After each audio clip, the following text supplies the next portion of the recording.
it's me, Lucy, your favorite gender studies professor who lives on the internet.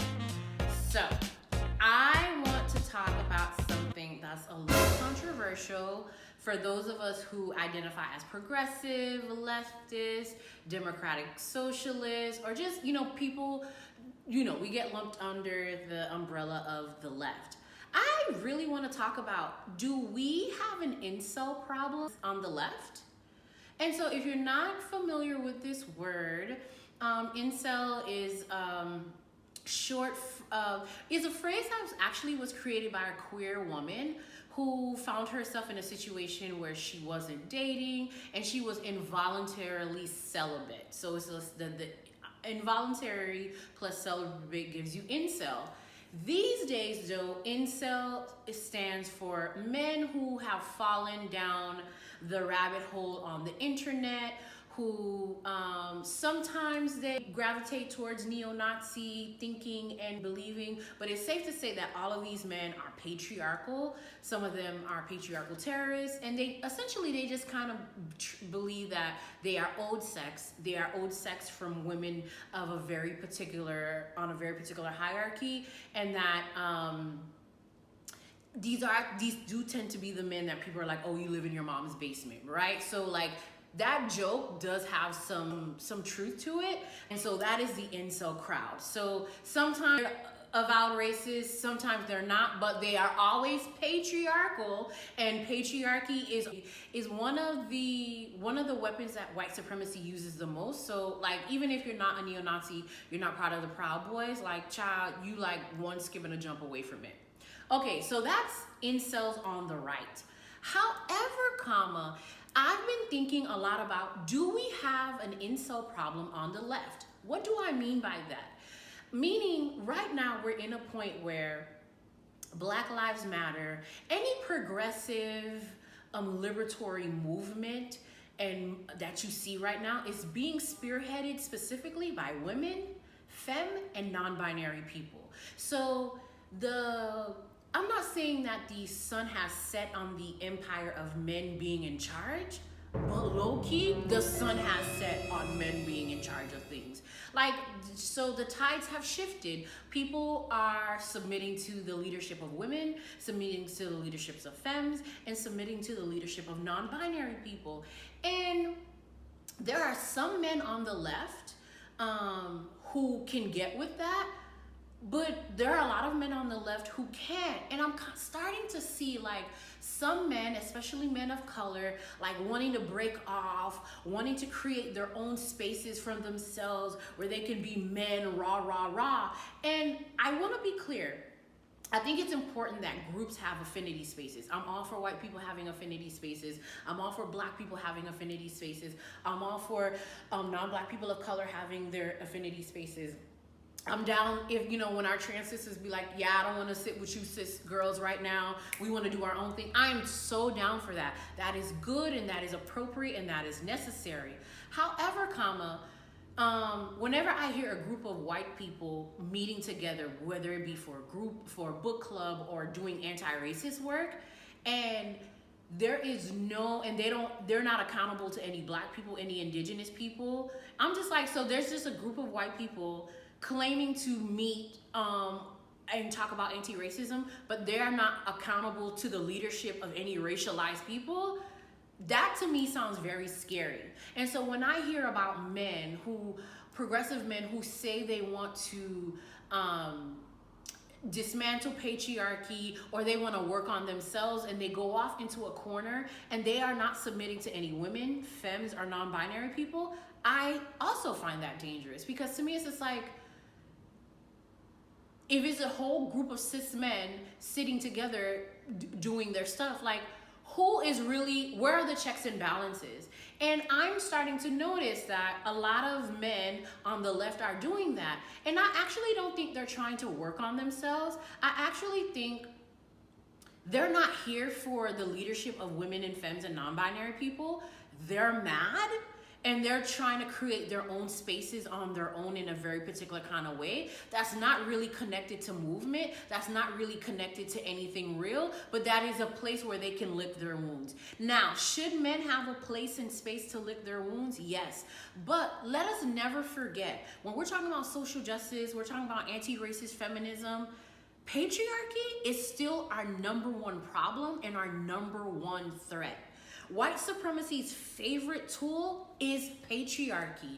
And so we cannot assume because these men may not be like the incels on the right, that they themselves on the left don't have a strain of incel in them. And I think we need to talk about this. I think we need to discuss this, because here's the thing, folks. Here's the thing that people don't want to talk about. Social justice is in vogue. Like it is in the language, it's in the aesthetic, it's in the branding.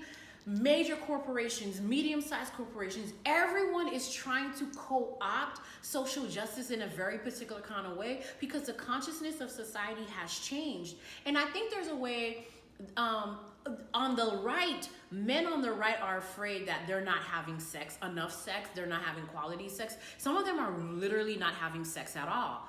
Men on the left, I don't think that they have that same kind of problem, because what I'm also seeing is that these men are weaponizing social justice in a very particular kind of way. They're talking about they're poly, they're this, they're that. And I don't really see men on the left really doing the hard, dirty, gritty work of breaking up with patriarchy and dismantling patriarchy. And sometimes I feel as if, are they drawn to social justice as a means to continue to keep warm bodies in their bed in a very particular kind of way? And so there's a leadership aspect. Like, there's a leadership aspect to think about, and there's also an intimacy aspect. Like, are these men using social justice as sexual currency? I think that's a question we who sometimes sleep with men or who exclusively sleep with men, I think that's a question we have to think about and ask ourselves, because I don't think we talk enough about patriarchy on the left.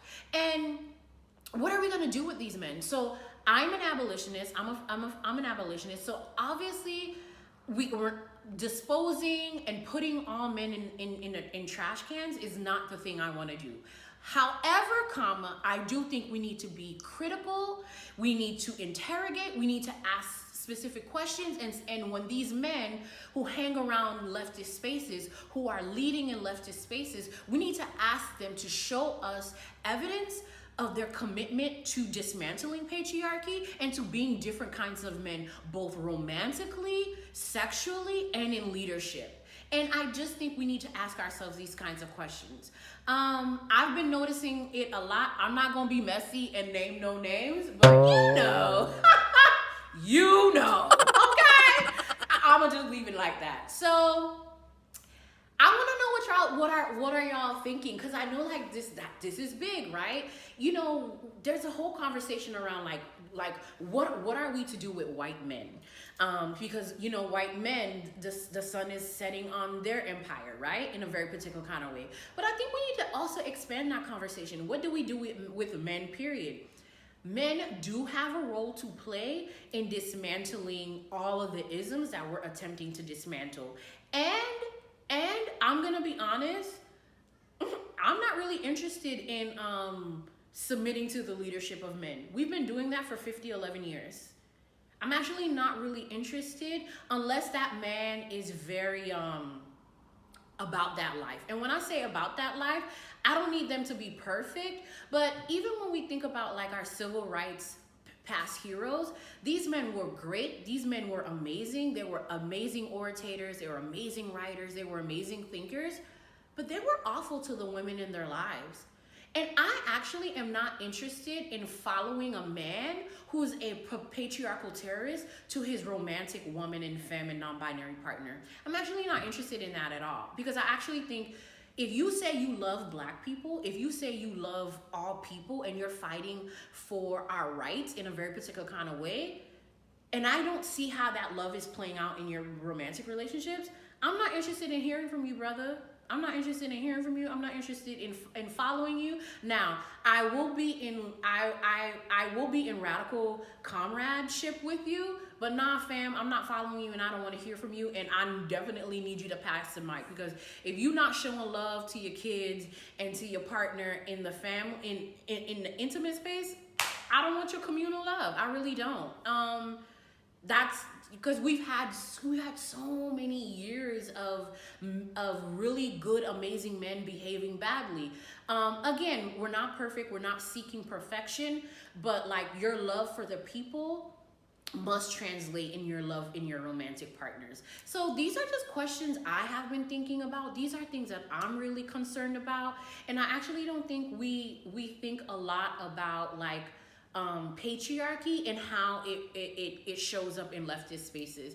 Now, I listen to a lot of different things, and there are some theories. I can't remember which podcast episode, what podcast I heard this on, but a lot of people feel as if that the right is more likely to vote a woman president before the left will. And I think there is a very particular chance, like, that's actually possibly true. I think there's a way in which whenever women, and again, just to be clear, your girl is not about like electoral politics is the thing and that's the thing that's gonna save us. No. However, Karma, I think it's an interesting litmus test. Every time there is a major election cycle and women are put at the forefront, it's interesting to see, as progressive as we say we are on the left, it always tends to hit a ceiling when it comes to making the woman the primary person on the ticket. So yes, we have a VP who is a woman, black woman, mixed race person, amazing, awesome. And I'm interested to see if Kamala Harris decides to run for presidency, what will the left actually do?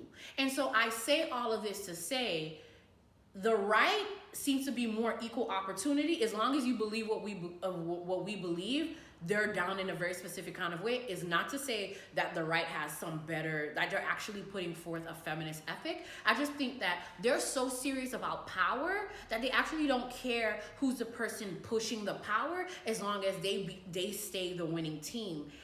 There's a way in which on the left, we don't actually, that is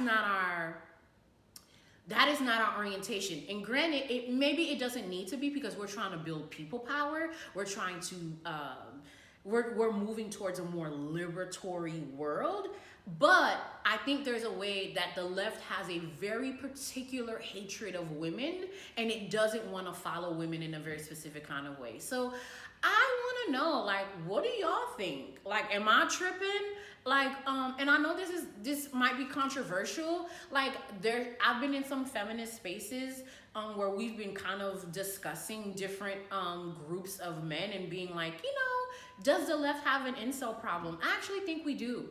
I actually think we need to have more conversations about patriarchy. I think when these leftist men say they are poly, we need to really interrogate that, because I find it hard to believe that if you were a trash ass partner in your monogamous relationship, that you somehow have all of this emotional capacity and sexual capacity to please me and a whole bunch of other women at the same time.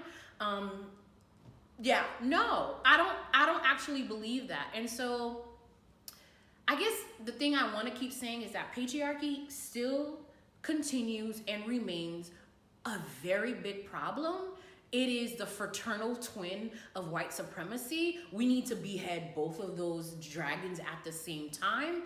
And we need to talk about how patriarchy takes root on the social justice side of things, and how men evade submitting to the leadership of women, femmes, and non-binary people. How I'm seeing a very interesting strain of men trying to reclaim their manhood and their masculinity in a very specific kind of way, which I think there is a way to reclaim masculinity that is divorce of patriarchy. I actually don't think they're intertwined and mutually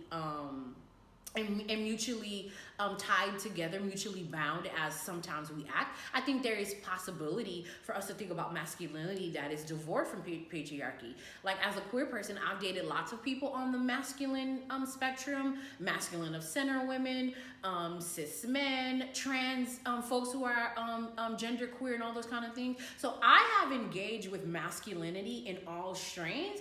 And I have come in contact with masculinity that did not feel like it was exploitative, extractive, and trying to control me in a very specific kind of way. And so this is where I think lesbians, studs, masculine of center women, trans men have a lot to teach us about like how can we go beyond masculinity, embrace a masculinity that is not in service of abusing women and children and femmes and non-binary people. So that is a juicy place.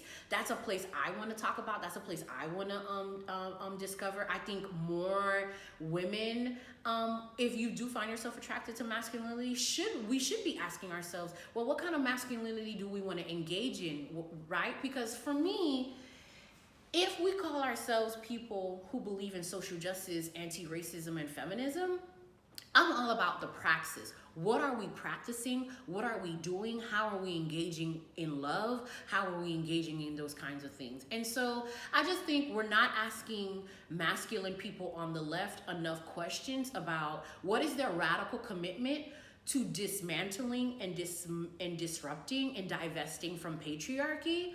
And we also need to have some serious questions about how patriarchy shows up in very particular kind of ways on the left. I want to know, I want to hear what you're thinking, what you're feeling. Am I tripping? Have you seen something similar? Let's talk, because I don't think this problem is going anywhere anytime soon. Okay, that's it for me now, boo. Bye, boo.